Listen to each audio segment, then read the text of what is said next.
Well, hello there, motherfuckers, and welcome to a very depressing SmackDown review.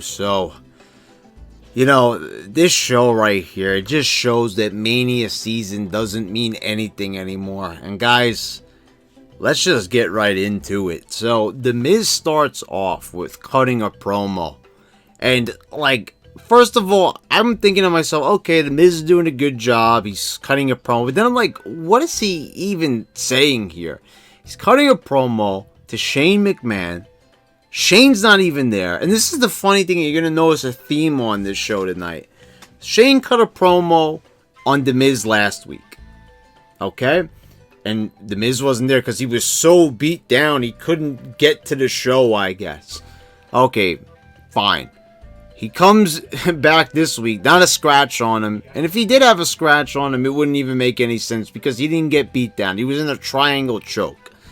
During the promo, he also mentions that Shane McMahon grabbed his dad and grabbed him by the face and pushed him to the ground like he pie-faced him. Now, if you watch my Fastlane review or you watch the show, you would know that that's not what happened. Shane lamely just grabbed his dad's face and squeezed it like this, and that was it, and he let him go. I said that what they should have done on that show was probably have him throw a fake punch, just have security stand behind him, or the guardians of the indie scene, whatever the hell they have to do to get that done. But instead, they didn't do that. So it's like anyone could go and watch Fastlane and see that what The Miz is saying, he's painting a picture that's inaccurate. You could say, oh, well, he's just exaggerating. Okay, but the show happened 2 weeks ago. And I know I'm not the only one saying that it was a little bit lame how they did that with the dad. It should have been so much more if Shane's such a bad guy. He should have attacked the dad. They could have done something, just to spice it up a bit. But instead we get a plain promo. And why is Shane not there? What happened to the McMahons are going to be on every show? Isn't that, when they did the fresh start in late December, didn't they say that they were going to have a McMahon on every show, and Shane McMahon is not there. So what do you fucking take a break? He's gonna look at this. They're 1 week one guy's not there, and the next week the other guy's not there. They've done this before. It's not cute. It's not funny. It's not entertaining. It's just very lazy storytelling. Great Mania build, right, guys? I mean, at least on Raw, at least some of the guys interacted in some way. They cut promos on one another. At least Corbin and Kurt Angle interacted in some way. There was some form of continuity there. I'm not happy about the Angle retirement match, and many other people aren't either, but at least, at least it was better than this, and that's pretty sad. But the Iconics defeated Sasha Banks and Bayley. And okay, so I don't understand this. So on Raw, didn't we establish that Sasha and Bayley were heels, but then they did Nia Jax and Tamina getting heat on them? So it was okay, so they still want them to be sympathetic characters, but still, I was do I like this? Is this Shades of Grey? I'm no. I'm not giving them credit for Shades of Grey. It's just that they don't know what the fuck they're doing normal. If they had a consistent track record, I'd be oh, well, maybe they're taking an interesting turn with them. Maybe they want to explore their characters. They don't want to explore their characters. It just shows that they don't know what they're doing. Let's have them, be combative with Charlie one week. And, now it's and the Iconics, okay, so on Raw, if you didn't watch Raw, Beth Phoenix is coming out of retirement. And at first it looks like it's going to be Sasha Banks and Bayley, the younger girls against Natalya and Beth Phoenix, the older veterans. So, okay, that could be an interesting story, I suppose. If you're going to have someone come out of retirement, I don't know, it's an okay story, I guess, to say that, she's gonna come out of retirement to teach these girls a lesson, and it looks like, they're gonna be the heels, But then they gotta throw Nia Jax, okay, and Tamina come in there out of nowhere, and it's like all of a sudden they seem less heelish because they heel on them. And now they gotta go ahead and throw the Iconics in there. And, you know, I've gotta say, out of all the teams now, like, I gotta be honest, with Nia Jax doing the routine, I will say this, the Iconics might be annoying, but I will say that they are probably less annoying than Nia Jax, and I'd rather listen to them than Sasha Banks and Bayley cut their weird, awkward promos. So, like, I'll be honest, the least annoying people in this match might be the Iconics. And I mean, well, you know, Natalya just has no personality, and Beth Phoenix is just, you know, I don't know, you know, it's not like she has Santino Marella around her anymore, so it's kind of like, you know, she's never been known for having a big personality, so, you know, and what is this? Like, this is what they're gonna do also with the Usos. And they weren't even on the show, by the way, unless I missed something. What happened to the, you know, the Hardy Boys reunited and everything, and we're gonna face the brothers that we never beat? None of these people are on the show. And you want to know why they're not on the show? Because they devoted a whole hour to fucking Kofi Kingston. And we're going to get to that in a minute. But, first of all, what are Sasha and Bayley even doing on this show? Aren't they, like, Raw stars? So, I don't get it. Okay, so they're the tag champs. So maybe they get to go on both shows. But then again, Aleister Black and Ricochet, who are like newbies, are allowed to go between shows for whatever reason. I mean, I don't even understand it. I don't even know what's going on. So, you know, I think they're going to do it with the men too. They're probably going to have fucking loading up tag teams and everything. It's like, what is even the point anymore? You know, it meant something at Mania when they had like the Dudleys versus the Hardys, Edge and Christian, because, you know, you had so much like charisma and big teams, and these were teams that were built over a period of time, so by the time they got to Mania, it felt special.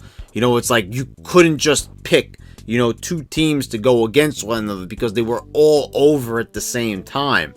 And, you know, that would make sense, but here it's just like random fucking teams. Like really, who asked for the Iconics to be added to this? Who asked for Beth Phoenix to come out of retirement? You know, I didn't even hear the Smarks asking for that online. Then you have Rey Mysterio and oh, Dominic is here. Why? I don't know. He announces that Samoa Joe is going to be his opponent at Mania. Like, okay, I don't get something. So with all the Kofi hype and everything, does anyone think for 1 minute, like, and I mentioned the Hardys before, we're going with like Kofi Kingston here, and we already have Rey Mysterio, who's already won a world title at Mania, and people will probably use that as an argument. Oh, he already won something at Mania. Kofi hasn't. You have Jeff Hardy. If you're so pressed for stars and you don't know what to do, don't you think it would be wise to just go with what works? And Jeff Hardy is over. Mysterio is over. Both of them are legends. Bryan needs an opponent at Mania. You fucked up. You have horrible build. You have horrible storytelling. You have horrible creative. And, you know, you're caught with your fucking pants down and you don't have an opponent at WrestleMania for a champion, which is so pathetic. But, you know, you could just fucking shoehorn one of those guys in there and they'd be a believable opponent. Hey, Rey Mysterio. You know, and we're talking about, like, smaller guys here. You know, they would be good opponents for Daniel Bryan at Mania. Believable. You know, where it could seem like either guy could win, but, you know, lo and behold, they're not doing that. You know, they're going to go with the most random motherfucker possible. So, you know, Dominic is there, and I'm thinking to myself, I remember back in 2005, I was a bit of a snooty wrestling fan. I started to become a little bit smarkish at that time, attending Ring of Honor shows. So I was like, you know what? I was like, this storyline is too over the top. I go back and I watch the Dominic storyline with Eddie Guerrero, and I beg for shit like that now. Don't you wish we could at least have drama and things like that that make it interesting? It might have not been Attitude Era quality, but, you know, hell, it was better than this garbage. You know, at least there was a reason for Eddie and Ray to have the match. There was, like, some stakes added to the match. I mean, holy shit, like, Eddie Guerrero would, like, forcibly adopt this fucking kid if he won the match. Remember, I'm your poppy. He had that great shirt and the catchphrase. I mean, you know, oh god, I think I just better fucking watch that shit. I mean, just talking about it's good. I didn't even think it was great at the time, but it's fantastic in comparison. So, you know, and this is an opportunity here for maybe Samoa Joe to sneak up behind Dominic, maybe, you know, kick him, punch him in the back of the head or something like that. But, you know, no. They don't even interact. You know who all these guys are interacting with tonight? Kofi Kingston. That's why they're not there. Why Joe can't do a brief run-in. And maybe, you know, Ray comes out to get some revenge later on, makes the match more interesting, but of course not. Then we get Kevin Owens. And it's the Kevin Owens show. And, like, guys, like, I'm just so fucking sick and tired of all these talk shows. Miz TV. I like the Miz, but I'm saying, you know, like, the Ambrose Asylum. You know, A Moment of Bliss. Like, oh my god. Just stop it already. You know, it's like, during the Attitude Era, they didn't have all these cheap fucking talk shows. Like, seriously. Name one. I don't think they did a talk show until they did the highlight reel, and when they brought back Piper's Pit in 2003. Like, I'm saying, like, all of a sudden when they ran out of all the ideas possible, they decided to go back and start ripping off Piper's Pit. You know, it's like, there's so many of them, and they're all just like, there's nothing that great that happens on them. They're all boring. So Kevin Owens is basically just reiterating what either girl is saying. And what happened? I thought he was supposed to have some massive babyface comeback push. This is probably the most boring thing I ever said. The past few weeks, Beck Cringy Lynch can't fucking shut her mouth. She's copying Stone Cold. Here she's quiet. She's like a goddamn mute. She's not even saying anything. She's just sitting there. You know, like shaking her head and making stupid facial expressions. You know, actually not even showing a lot of character, even in her face during this one. Charlotte kind of just agrees with something, and then they just start brawling. Wow, great build. I mean, you know, what was the point here? Just so Owens could just reiterate basically what each girl said? Some talk show. You know, and then Kevin Owens is like, I think, you know, we want you guys to stop talking and just, you know, and just fight already. Okay, well, yeah, I want Becky Lynch to stop fucking talking already. Cringy Lynch making me cringe and cringe again. Cringing till I can cringe no more.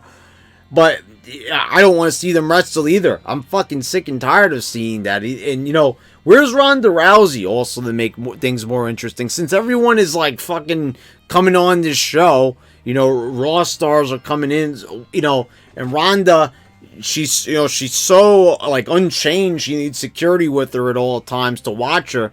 She's nowhere to be found tonight.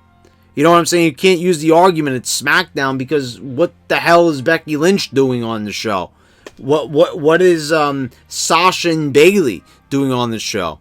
They weren't there this week, but Ricochet and Aleister Black go to whatever show they want. So, like, why is it different? What are the rules on these shows? You bring a friend over to watch the show and say they haven't seen the show ever, or they haven't watched it in a long time, and they'll be like, why are you watching this shit? It's fucking horrible. And you'd have no, like, you'd have no comeback for that, because they'd be right. I mean, like, what is even going on the fucking show? It doesn't even make any sense. Then AJ Styles cuts a lame-ass promo. You know, he's been hanging out backstage. You know, last week he came out from backstage, and he's, you know, like, okay, so AJ re-signed and everything. You know, it was, oh, is he going to go AEW? No, he's not a fucking moron. He's not going to AEW. He's not going to that fucking garbage. You know, where his career would go to die. So, AJ's decided to re-sign with WWE. And I don't know if we're going to see this lame AJ Styles for many more years to come, but I hope to God not. I mean, what was this? We're going to burn it down at Mania. He sounded like fucking Seth Rollins. Seth freaking Rollins. I mean, we already had Rollins cutting 2,000 promos on Raw. Did we really need another Rollins-style promo? And where's Orton? Well, I guess he was busy getting ready for his match. They're going tooth and nail last week, and this week Orton doesn't want to be bothered. Let AJ say his piece. Like where's the build? Samoa Joe doesn't interact with Ray. Shane doesn't interact with The Miz. Charlotte and Cringy Lynch don't even speak to each other. Like, what is going on? Like really? Are they doing it on purpose? Like, did they not notice as they were writing the show? Bryan cuts a promo in the ring. He says that Kofi Kingston is a B-plus player just like me. I don't know how I feel about Bryan calling himself a B-plus player. I understand it's a play off of the Authority calling him that, years ago, but I mean, to call himself a B-plus player is that wise for him to be self-deprecating like that, being the champion?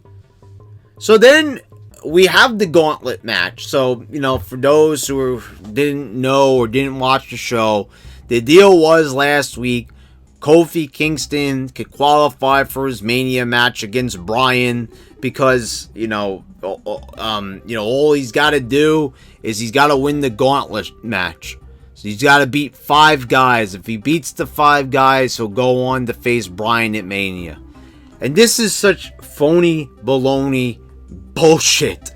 First of all, the Smarks didn't say a word about Kofi Kingston for years. There was always murmurs here and there of Kofi Kingston should be champion.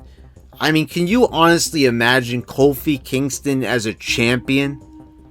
Like, I know, people want, a black champion already. They haven't had a black WWE champion. They've had a black world heavyweight champion. I get that, with Mark Henry and everything. But, it's like, okay, I rather Booker T come out of retirement and win the belt. I rather Big E win the title. I rather Bobby Lashley. If I could pick any black superstar, I would definitely put it on Bobby Lashley to be WWE champion. But, no, nobody says that. Instead, it's, Kofi Kingston. They picked the lamest goofball motherfucker out of the bunch. And no one was saying anything. It's because WWE wanted a replacement for the Lion King guy, Mustafa Ali, a guy who's not even on the show tonight. So what do? They shoehorn Kofi in there.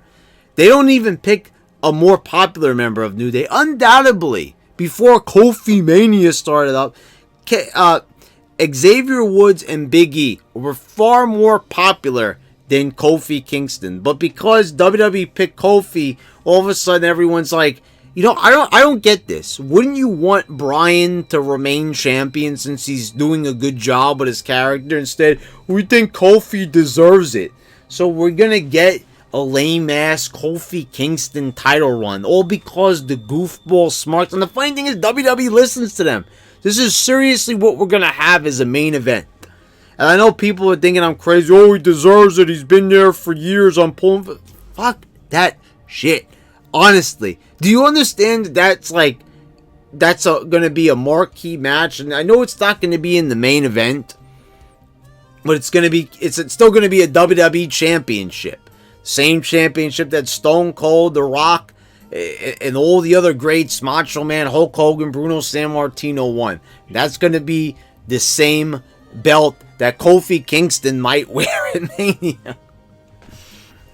So, and it happened just as I said it was going to happen. There was this disqualification. Okay, so let me go through it. So Kofi Kingston beats Sheamus. He hits him with the Trouble in Paradise. Pins him clean. Because New Day is banned from ringside. Cesaro, he beats him with the SOS. Clean. Then he goes on and he beats Rowan by disqualification. Rowan has beat him down with a steel chair, which, whatever, I don't know why he wouldn't just try to attempt to beat him. But, he beats him down with a steel chair, gets disqualified. Up next is Samoa Joe. Oh, this is the U.S. champion. This guy is going to go on to face Rey Mysterio at WrestleMania. So, obviously, Samoa Joe is going to look strong here. They're not going to have Kofi Kingston, who just went through 40 minutes wrestling and just got beat down with a steel chair. He already wrestled 3 lengthy matches. Do you think that maybe they'd give Samoa Joe... No, he beats him with a fucking pinning combination.